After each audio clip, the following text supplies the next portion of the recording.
Pada hari ini saya diberikan tugas oleh Bapak Ketua, yang sebetulnya ini sudah berapa kali ya Bapak Ketua berikan tugas, cuma memang karena ada beberapa kendala membuat jadinya itu tergantikan. Nah, kita masuk saja dalam perenungan kebenaran firman Tuhan pada hari ini, terambil dari surat Ibrani 11 ayat 6. Surat Ibrani 11 ayat 6. Kalau kita sering baca dalam Ibrani, ini pasal yang sangat terkenal, di mana pasal yang merupakan saksi-saksi ataupun tokoh-tokoh perjanjian lama yang mempunyai iman yang luar biasa. Ya, sudah dapat semua? Haleluya. Puji Tuhan. Saya undang lagi berdiri, kita hanya baca satu ayat saja, ya. Kita baca bersama-sama, ya. Ibrani 11 ayat 6. 1, 2, 3. Tetapi tanpa iman tidak mungkin orang berkenan kepada Allah. Sebab barang siapa berpaling kepada Allah, ia harus percaya bahwa Allah ada, dan bahwa Allah memberi upah kepada orang yang sungguh-sungguh mencari Dia. Puji Tuhan, haleluya. Ibrani 11 ayat 6, di mana Rasul Paulus menuliskan, tetapi tanpa iman tidak mungkin orang berkenan kepada Allah. Sebab barang siapa berpaling kepada Allah, ia harus percaya bahwa Allah ada, dan bahwa Allah memberi upah kepada orang yang sungguh-sungguh mencari Dia. Haleluya. Tema yang diangkat dalam ayat ini saya ambil, percaya karena iman maka ada upah yang Tuhan sediakan. Amin. Ya, percaya karena iman maka ada upah yang Tuhan sediakan. Ibrani 11 pasal ini memang mencatat untuk beberapa tokoh Alkitab dalam perjanjian lama yang mempunyai ataupun yang hidup di dalam iman yang kuat dan luar biasa kepada Allah. Ketaatan mereka, kesetiaan mereka di saat mereka tidak melihat Tuhan, dan Dia tidak membuat suatu bentuk apapun yang mereka sembah, tapi karena iman yang mereka punya dan iman di mana dia sudah menyembah Tuhan atau Allah yang benar, maka setiap doa mereka Tuhan jawab. Ya, ada 20 tokoh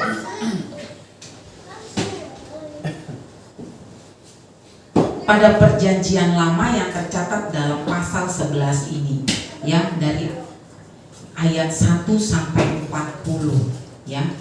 Jelas kalau kita baca pada Ibrani 11 ayat 1, ini dasarnya dari satu perikop ini, di mana menceritakan semua para tokoh-tokoh iman, ya. Iman adalah dasar dari segala sesuatu yang kita harapkan dan bukti dari segala sesuatu yang tidak kita lihat. Jelas, dalam ayat 1, iman adalah dasar dari segala sesuatu yang kita harapkan. Di saat kita mengharapkan segala sesuatu, ya, kita apa? Kita berdoa. Kita berharap kepada Tuhan. Tapi di saat apa yang kita harapkan tidak kunjung datang, disitulah Tuhan mau menyatakan iman. Walaupun kita tidak melihat, belum melihat apa yang kita doakan, Tuhan mau kita sepenuh hati tetap berharap dan berserah kepada Tuhan. Ya. Dalam ayat ini juga Rasul Paulus menyatakan, tanpa iman seseorang itu tidak akan pernah berkenan di hadapan Tuhan.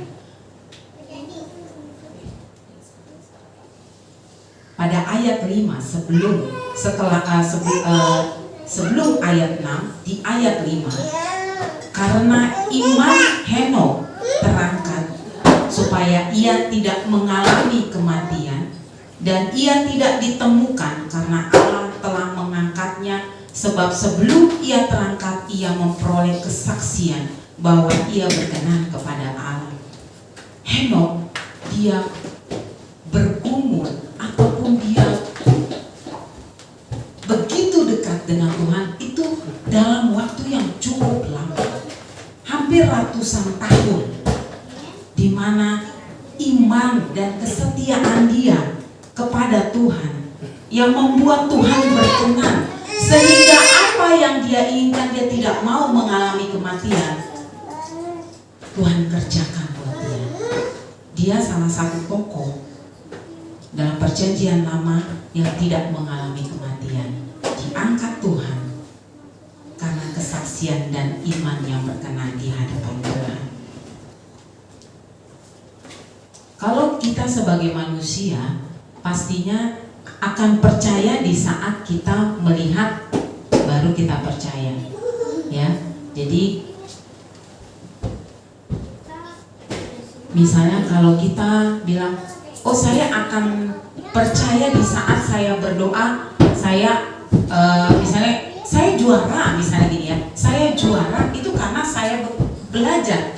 Jadi dia tidak percaya itu karena pekerjaan Tuhan. Jadi dunia itu secara logika dia berpikir apa yang dia kerjakan, apa yang dia lakukan itu bukan karena Tuhan, bukan karena iman, tapi karena hasil yang dia kerjakan. Itu dunia. Tapi dalam Alkitab Tuhan mau iman itu adalah di mana dasar di saat kita tidak melihat dan kita percaya itu Tuhan sediakan. Amin. Amin. Ada 3 tujuan yang saya boleh ambil dalam ayat ini, Ibrani 11 ayat 6. Tetapi tanpa iman tidak mungkin orang berkenan kepada Allah, sebab barang siapa berpaling kepada Allah, ia harus percaya bahwa Allah ada dan bahwa Allah memberi upah kepada orang yang sungguh-sungguh mencari Dia. Rasul Paulus menuliskan ayat ini ada tujuan yang dia mau sampaikan. 3 tujuan yang mungkin bisa kita dalami dalam ayat ini yang dia boleh berikan, sampaikan kepada orang-orang percaya yang mungkin saat itu juga banyak ada orang-orang yang belum percaya, ya.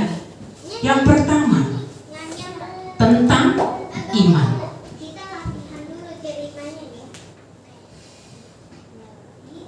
Tetapi tanpa iman tidak mungkin orang berkenan kepada Allah.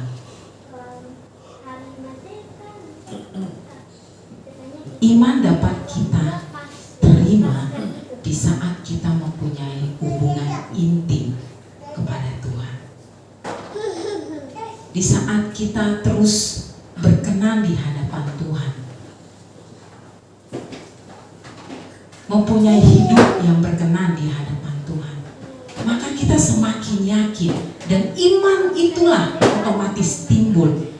Tuhan selalu ada, Tuhan selalu mengerjakan sesuatu yang terbaik buat setiap kehidupan kita orang-orang percaya. Karena syarat utama kita kepada Allah yaitu kita harus punya iman yang berkenan pada Tuhan. Amin. Karena iman juga merupakan syarat yang paling yang utama di saat kita mau mempunyai hubungan ataupun komunikasi yang baik kepada Tuhan. Kita baca juga di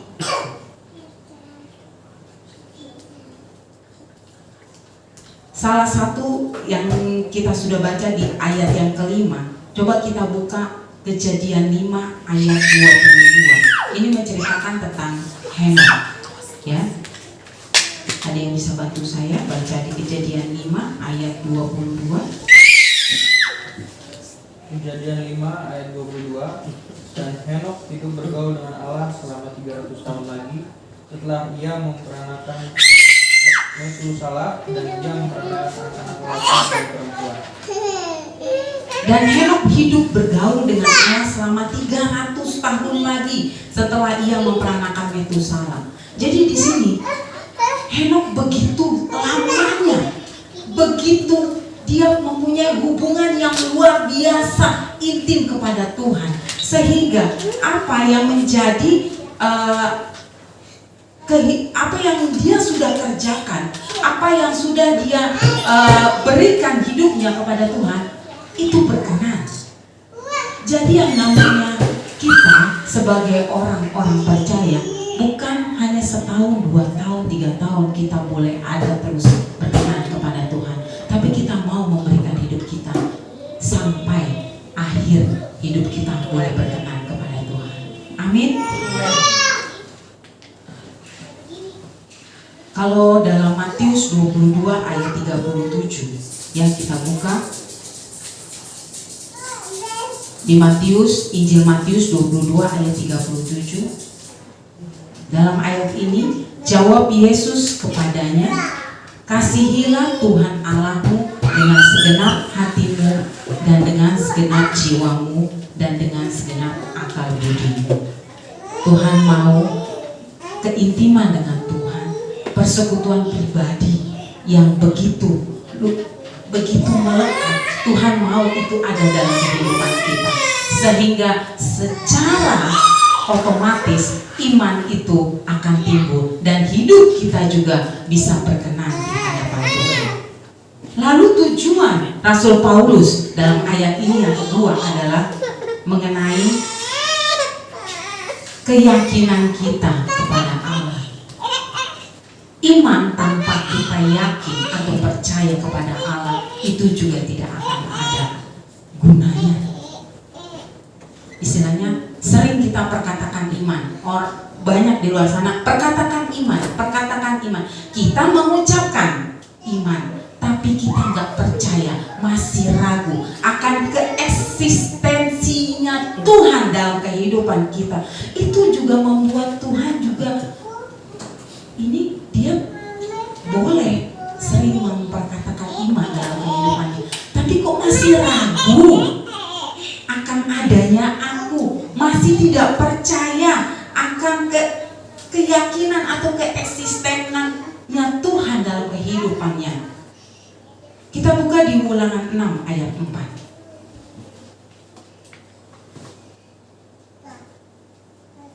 Karena Rasul Paulus mau kita bukan hanya percaya akan mitos. Di luar sana, dalam agama-agama lain, mereka masih percaya namanya mitos, ya. Tapi Tuhan nggak mau kita percaya dengan mitos. Tuhan mau kita punya keyakinan penuh, ya, kepercayaan penuh kita kalau Tuhan itu ada. Ulangan 6 ayat 4 sudah ada yang dapat? Ada yang bisa bantu saya untuk membacanya? Ulangan 6 ayat 4. Ulangan 6 ayat 4. Dengarlah hai orang Israel, Tuhan itu Allah kita, Tuhan itu Esa. Amin. Tuhan menyatakan kepada bangsa Israel bahwa Tuhan itu Allah kita, Tuhan itu Esa. Tuhan kita adalah Tuhan Esa, Tuhan yang hanya satu-satunya yang sanggup memberikan kita kehidupan yang kekal, kehidupan yang tidak ada diberikan oleh dunia ini, oleh Tuhan-Tuhan lain di luar sana. Dalam Yesaya 44 ayat 6, kita coba baca lagi. Ada beberapa ayat memang saya siapkan yang menyatakan keyakinan kita atau kepercayaan kita kalau Tuhan itu memang ada. Tuhan itu memang menyatakan harus percaya, saya itu memang ada walaupun kau tidak melihat, walaupun saya tidak dalam bentuk rupa apapun, percayalah, saya itu selalu ada dalam kehidupan orang-orang percaya. Yesaya 44 ayat 6, Alexandra sudah dapat? Bisa dibaca? Yesaya 44 ayat 6. Beginilah firman Tuhan, Raja dan Penebus Israel, Tuhan semesta alam. Akulah yang terdahulu dan akulah yang terkemudian. Tidak ada Allah selain daripada. Amin. Beginilah firman Tuhan, Raja dan Penebus Israel, Tuhan semesta alam. Akulah yang terdahulu dan akulah yang terkemudian. Tidak ada Allah selain daripadaku. Sebelumnya Bapak Gembala pernah sampaikan, sebelum dunia dijadikan, penciptaan ini dikerjakan, Tuhan itu sudah ada. Ya. Sehingga dalam ayat ini benar dinyatakan, akulah yang terdahulu dan akulah yang terkemudian, dan tidak ada Allah selain daripada. Amin.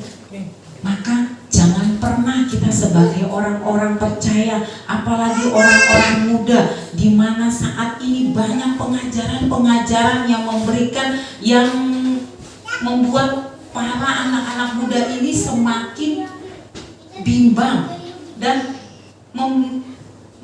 istilahnya menjadi mempunyai pemikiran-pemikiran yang di luar dari konteks kebenaran firman Tuhan. Sekarang banyak yang mengklaim dirinya, istilahnya dia mengerti, dia itu punya ajaran yang benar, ya, apalagi anak-anak muda. Dan anak-anak muda senang karena setiap perkataannya, setiap apa yang dia sampaikan adalah yang bukan yang mengerikan, tapi yang mengenakan, ya. Padahal kita harus tahu di akhir zaman ini hari-hari semakin jahat. Kita sebagai anak-anak muda harus tetap waspada, harus tetap memegang teguh, terlebih lagi kepercayaan kita kepada Tuhan. Jangan pernah gantikan kepercayaan atau imanmu dengan apapun, dengan jabatan, dengan uang, dengan tahta sekalipun. Karena kita percaya ada upah yang akan Tuhan siapkan dalam kehidupan kita. Jadi tetap pegang teguh keyakinan dan iman percayamu kepada Tuhan. Lalu Rasul Paulus juga menyatakan hal yang ketiga, tujuan yang ketiga dalam ayat ini. Kalau yang pertama tadi dia menyatakan kita harus mempunyai iman yang berkenan. Yang kedua, kita harus percaya akan eksistensinya Tuhan di dalam kehidupan kita. Di saat kita punya iman yang berkenan kepada Tuhan dan hidup kita percaya kepada Tuhan, maka apa? Tetap Tuhan itu mempunyai caranya dan istilahnya tujuannya itu jelas. Ujungnya Tuhan persiapkan upah, reward yang besar dalam kehidupan kita.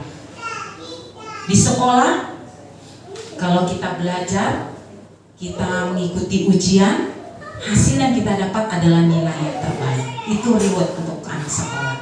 Di tempat kita bekerja dengan sungguh-sungguh memberikan yang terbaik, ada reward yang disiapkan. Apa? Ada gaji, ada bonus dan segala macam. Apalagi Tuhan yang mempunyai langit dan bumi, yang mempunyai kerajaan sorga, ya. Penghargaan atau reward atau upah itu akan Tuhan persiapkan bagi orang-orang yang tulus dan sungguh-sungguh mencari Tuhan. Amin. Kalau kita pahami, ya, mengenai reward atau upah yang Tuhan berikan, itu bukan hanya dalam bentuk materi. Bisa kita lihat dengan adanya Tuhan berikan kita kekuatan,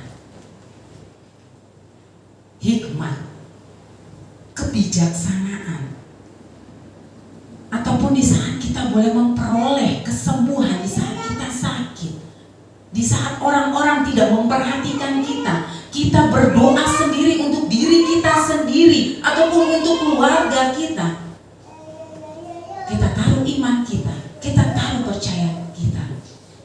Upah yang Tuhan berikan apa? Kesembuhan.